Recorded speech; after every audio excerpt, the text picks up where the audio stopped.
Hey guys, today we have an exclusive interview with the Vegas-based band, Almost Normal. And are things gonna reopen in the country soon? Stick around.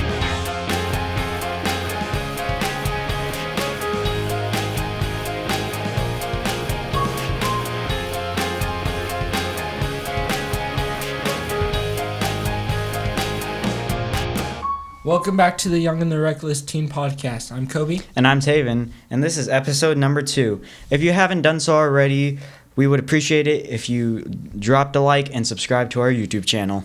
Stick around to the end of the video to find out how one of you can win $50 Visa gift card. Our social media is in the description below, as well as our email address. We want to hear from you, so shoot us an email with any shout-outs you want us to read, questions you'd like us to answer. And for every 100 subs we hit, we're going to do something special. For the first 100 we hit, we're going to be dyeing our hair purple. After that, you guys get to vote and decide what we do. So, Taven, how you been doing? I've been doing good. What about you? I've been great. Oh, that's cool. For most of you that don't know, would you like to explain this? I'm sorry for cutting you off. So for those who don't know, we used to live together. We lived together for almost a year. Last year in August, we moved in, and within 2 weeks ago, we moved out, so it's been a little bit. Yeah, so it's been a lot of work. I've been doing a lot of work. My wrist's been hurting from all the building furniture.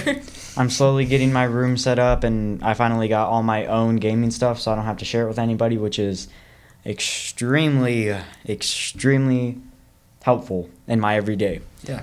And the Wi-Fi is set up too, so that's awesome. So I can watch videos whenever I want. And actually, I just recently watched the interview with Mayor Goodman on CNN. And if I'm being real with you, she embarrassed us as people of Las Vegas. She embarrassed us really badly.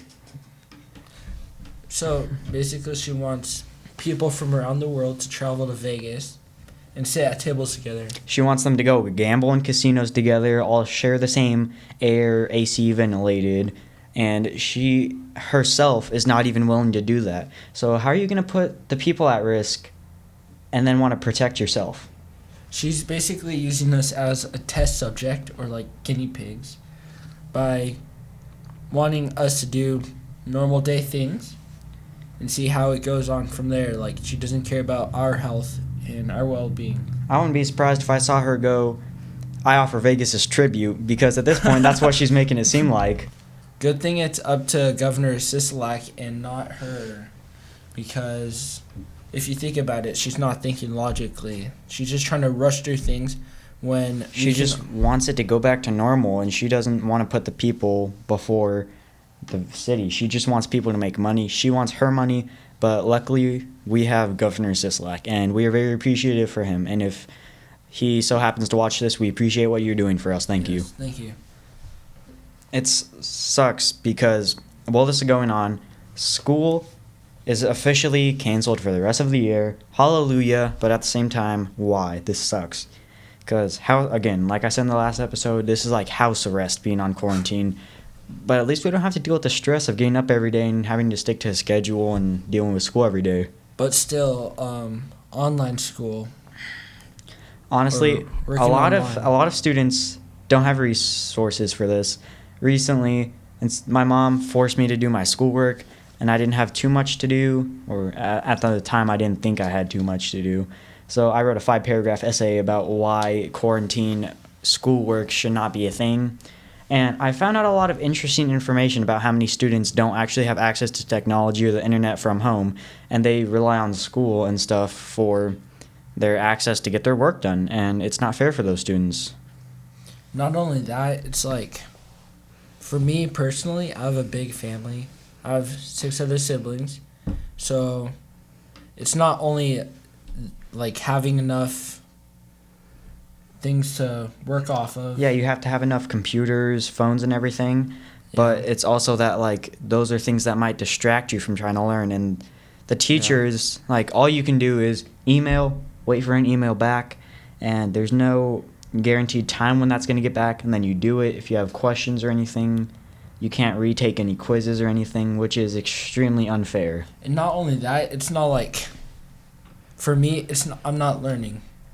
Like, it's not how I normally learn.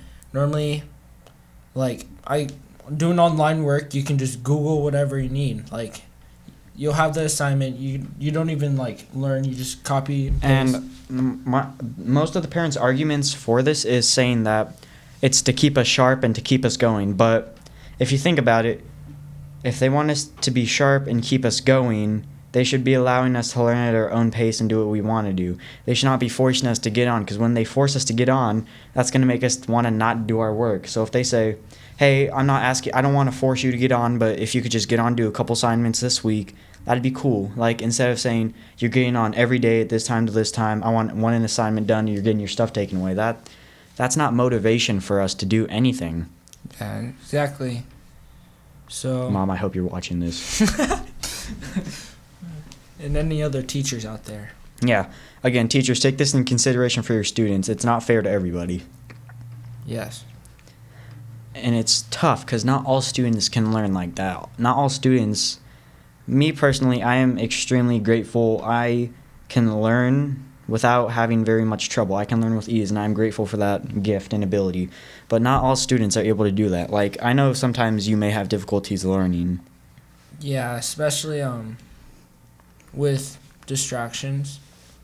And that's why, honestly, online school is just not right for me. And I know there's a lot of people out there. It's not right for the students who need to see their teachers teach and then work in class with them. And again, also, it is very good that, well, here in Vegas, they are not grading any of our schoolwork right now because they can't. CCSD is not grading our schoolwork. Excuse me. They are not grading any of our schoolwork, which is good because if you can't do it and you get a bad grade for it, then your parents could make the argument, hey, they couldn't do it, and then who knows where it's going to go from there. That's enough of politics. By the way, guys, I just want to ask you all a question.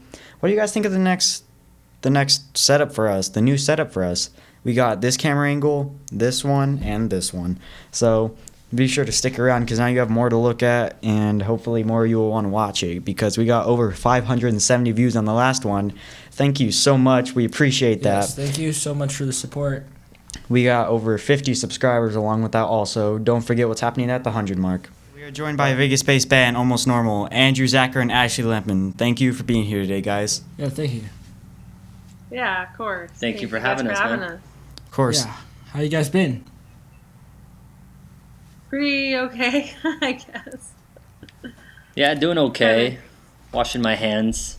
What have you guys been up to so far? I just saw Andrew's face. He's grown his facial hair out, which I've never seen Yeah. in my life. In all 13 years of knowing him. My razor's on quarantine also, but Looks good. It looks good. prepubescent beard. Yeah, it's trying to hold on. Looks good. But Looks good. yeah, just cleaning my place up. I just came back from the beach, That's doing cool. a lot of cooking and trying to lay low with all this Yeah. craziness. Same. What does a band do during a strange time like this? Like, are you guys writing or anything like that? Yeah. Man, we just released a new video. I mean, we're just as thrown off, I think, as every other artist on what to do because shows are on hold. Releasing something is always kind of. I mean, I've never seen something like this, so it's like I can't imagine anybody else not It's kind of the same way. But it's kind of a new experience for us it's all. uncertain and you're just not sure. Is it a good idea to release? You see Right. other artists holding back their releases because every artist, I think, music industry is getting hit a lot or really hard for what's going on. So when you know so many people are suffering and dealing with death and the pandemic, it really is unprecedented. We've never seen it in our lifetimes, our parents' lifetimes. I don't even know if my grandparents' lifetime. So it's like no one knows what to do in any case. And when you have art you want to share, you don't want to feel selfish. Have you guys had to delay or cancel anything you had scheduled before this quarantine? Yeah. The premiere of the music video, actually, we were going to do it at Oddfellows. We just confirmed the date. It was actually at the end of March, and then we had to change. We had to cancel because everything was getting closed down. So we didn't want to be those. Yeah. I'm sure Oddfellows And got closed down too. It kind of we canceled it before the shutdown. Ashley texted me. She's like, this might affect things, and it kind of made sense. Like, man, are people going to want to go out? And within barely a week later, everything got shut down regardless. So even if we went through with it, it would have been canceled on its own. And even the initial release of the video got pushed back a full month, which sucks for us because we had these plans and we wanted to shoot for, but it was okay because we wanted to wait for the right time. So, you guys are a duo act now, but have been around for approximately 15 years. What advice could you give to teenagers who want to start their own bands, who want to get into art or pursue that kind of career? Just do it. Just do it? Just do it. Yeah, because there's so much hesitation and fear sometimes, or like, just move forward. Just try to find people that you share the same dream with. I mean, I remember being in high school and wanting to be in a band so badly, and having like a class where I was doing music things, and I felt like there was moments back then where I was like, oh, well, maybe no one wants to play with me, or maybe I'm not good enough. And I think you have to break a certain like barrier of fear and just can do it. I don't know if I'm allowed to cuss on here, but it's totally okay. You get older and you start to realize, man, if you knew what you knew now back when you're a teenager, when you're starting out, it's like this thing evolves. Music and anything really evolves as you go. So we've experienced so many different evolutions of it, and it's just really find yourself. I think. I mean, we're always reinventing ourselves. I mean, the initial basis of us is there. It's just keeping things interesting, and just trying to stand out and be a little different and stuff like that. And that really just is on your side. And I would say don't go for just trying to be viral, because being viral just lasts for so long and then you fade away. It's like there's no longevity. It's like find the initial. It's a process. We're still fighting through it, and we were just trying to find our place. Yeah, you got to find your place, and you just got to keep at it. If you get a reaction, of course, you get a reaction. It's like it's such an exciting thing, and then you just build off of it. So it's like the only thing you got to do is do stuff and put it out there, and then you just start to read off your number one critics, which is your listener, and you'll eventually figure out what to do as you go. Just to tag along on what Andrew was saying, we were just talking about like pressure, actually, like just a little bit ago, and you can really lose yourself with pressure and stress, and that can come from any area in your life. It doesn't have to be music related. It can be from relationships. It can be from traumatic situations happening. I mean, stress comes in all shapes and forms, but, and then pressure along with that. We have pressures on ourselves that we place on ourselves, and then we feel pressure from, like, external factors, too. And I think you can totally, like, I've done it, or I've felt like I'm not good enough, or I need to be something else, or this isn't working because we haven't hit a successful point yet in my terms of what I think is success, and but I think it's just really important to push through what's in your head and to get out of your head. Literally go out and walks in nature and have positive conversations with, I don't know. I'm probably going off on a different tangent, but I think it's really important. I think mental health is really important. Oh, yeah, of course. Too. Yeah, thank you. When you're young, you probably don't really think about those things, but they really do play a massive factor in that. It's like, your mindset's different, priorities are different, but, you got to make sure you're just happy doing what you're doing. Oh yeah, of course. From the get-go. And I think that when we all started doing it, man, it was exciting, it was cool, and it still is. It's just you start to, find your place and try to build off of it and keep things going, keep things interesting, and just keep at it. And we're the first ones to tell you, man, we've kept at it, just kept trying to do different things, and just kept us going. That's really inspirational advice to give our viewers. Thank you. Can you tell us a little bit about your songwriting process? It's it's interesting because I don't really know anyone else's process, but we have this thing where we just kind of sit and we're lucky to have like a lot of these software synths, and we base a lot of our moods and songs, like just songwriting in general, off of the tone the sounds are making, so that specific synth. So we'll sit there, and if it's a sound we like, we'll sit on it for 5-10 minutes, try to come up with melodies, and we'll both do that because we both play the keyboards, and it's very driven in that sense. But then we start to build it, just like anything. It starts with one sound, and maybe it's another idea that stemmed from long ago. The interesting thing is Home, I think at one point we were gonna not do anything with it, to be honest. Wow. I think we had it. It was like the majority of it was done. Like the hook, the chorus was done, but it was like, okay, and we just kind of put it aside and didn't even touch it, worked on other stuff, and then somehow we came back to it, and it ended up being the first new songs out of the batch that we were working on. We'll both, a lot of the time, not 100% of the time, but a lot of the time we'll both be like, ooh, wait, that was cool to add in there. And that's really cool when it feels mutually right, like it should cohesive be in the song. Like that, yeah, because we're both feeling that way, and it's like we both understand where the song needs to go. That's amazing. But on that note of your song Home, what does that song mean to you guys on a deeper or personal level? So for this one, it was tough for me at first to be honest, and then to be okay with other people hearing the honesty. And I can't help that sometimes in writing lyrics. Like I can't help but it's very cathartic. It's like therapy sometimes for me, because I have so many things in my mind and in my heart and in my soul I want to get out. And the right sound or the right feeling will it'll just allow that certain sides of what I'm feeling to just explode and come out. And it was really personal. Yeah.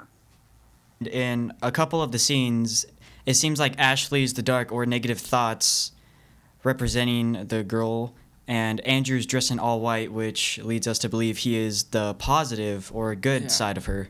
Is that correct? Yeah. Yes. Yep. That's exactly right.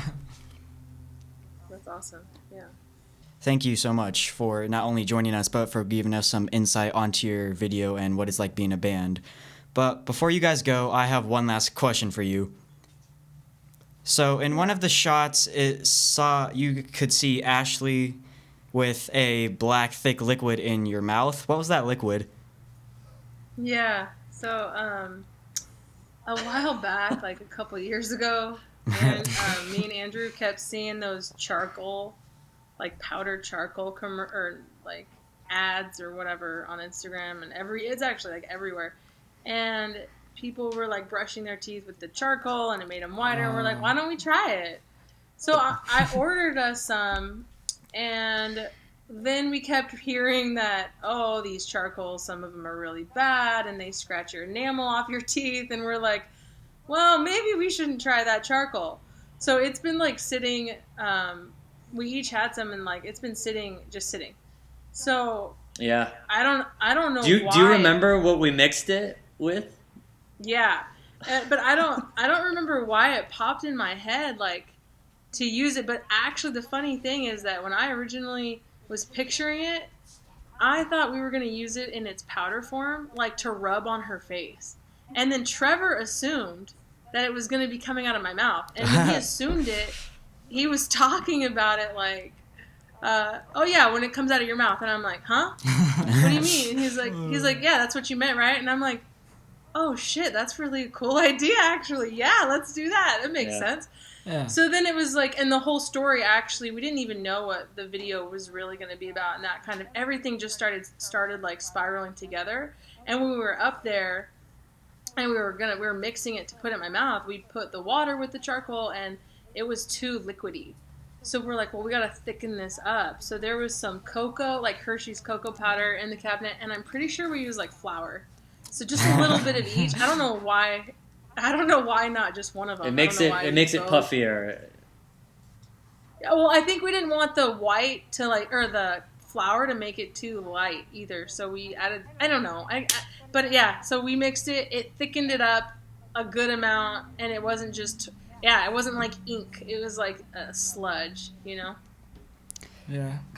So. Yeah, that shot. We wanted it to be like slime, like not quite watery, but we wanted it to be like goopy, and and we had to get it done the first time because it's kind of hard to emulate again. So we got everything we needed, but it was supposed to be that charcoal. It was like she was gonna go up to Beth and her neck was gonna turn black, or her ear, her face, like she was gonna move her hair out of her face and it was gonna smear her face. But I think this direction, it was like she's purging. She's like, almost in a sense, maybe she's like kind of dying, but it's getting darker and getting heavier on Beth's state of mind, and then the paper tearing, and she's writing poetry and stuff, and it's just like, it's just getting darker and darker. So, but yeah, it was cocoa. I remember the cocoa. Yeah. And then to add to that, she wasn't letting me, the negativity, get to her. So then it forced me to die, and that was kind of part of me dying. My entity dying was coming out of my mouth. That was part of the idea. I don't know if that came across. Yeah, that shot was so cool, and once again, thank you guys so much for being here. We'll be sure to link their social media in the description, and without further delay, here's their new music video, Home, by Almost Normal.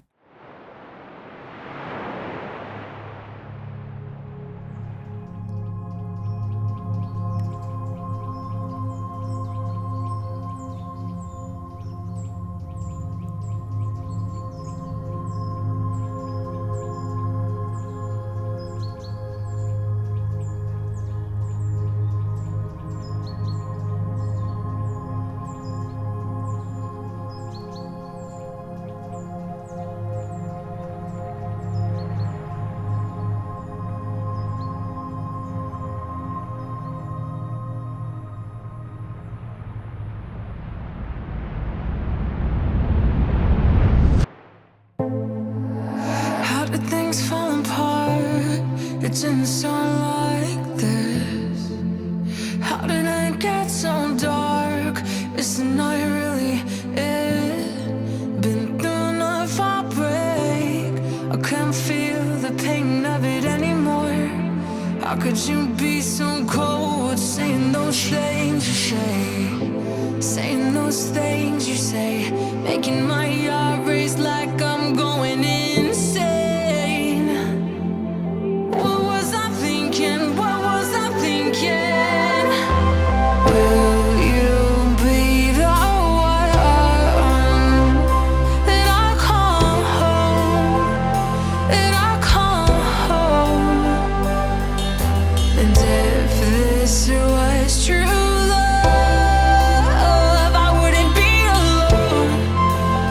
I wouldn't be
That video was super good. I want to tell you guys thank you for allowing us to premiere that. I feel like that is a song and a music video that people could connect to on a deeper level, have personal connection with, not just to watch it and be like, oh, that was cool. They're like, I feel that.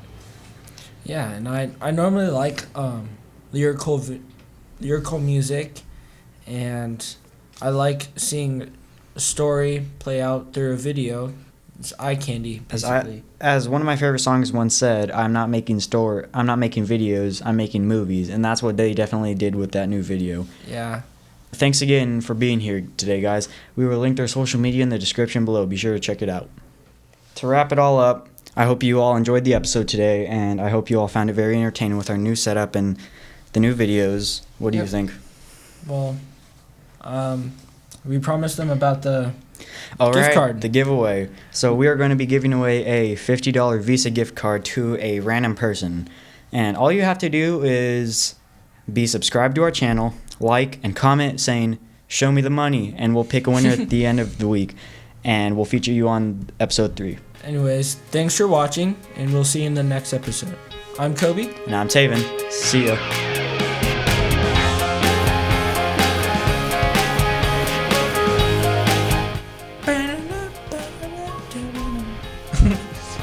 Business mode activated.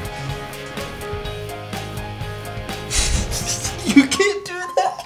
Why? I saw you in the corner of my eyes go like this. I was like, He's like, business time. Alright, ready? Stop, bro.